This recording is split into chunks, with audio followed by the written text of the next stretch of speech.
Hello, just before I show you the time lapse, I thought I'd show you the final results of my print and how I'm finding it so far. So I printed two models. The first file I printed was the good luck card that comes with the Ender 3 Pro, and for this one I didn't really have any issues because all the settings are done for you by Creality, so I just needed to print. It served more as a test to make sure everything on my printer is fine, the bed is leveled, and I've assembled it correctly. However, with the second model, which was Superman, although I'm genuinely happy with the final result, there's quite a lot I learned. The model had a few issues due to mistakes on my end and things I can correct. The first issue was my bed wasn't level. While removing the cat, I accidentally moved one of the leveling knobs, causing it to be uneven. I decided not to fix this to see what actually happens, since it's my first time printing, so I can have an idea of what an uneven bed does to your model.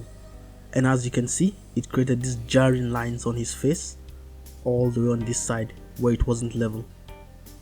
And the second issue I had, although it's fairly basic and I imagine more experienced printers will already be aware of it, is that I was still quite surprised with how visible Superman's layer lines were as compared to the cat. So the cat was printed at a much higher detail than Superman was, so he completed much faster, but you can clearly see his layer lines. They're quite visible even with the naked eye, whereas the cat, even though it took a longer time to print, the layer lines are not that obvious, and I actually had to use my macro lens to see them clearly. So I found this one interesting because I expected there to be a difference, but I didn't expect the difference to be that wide or that obvious. And for painting, I used acrylic paint directly on the plastic with no primer or base coat of any sort. Personally, I feel it stuck rather well, not too many issues, although it did take quite a while to dry.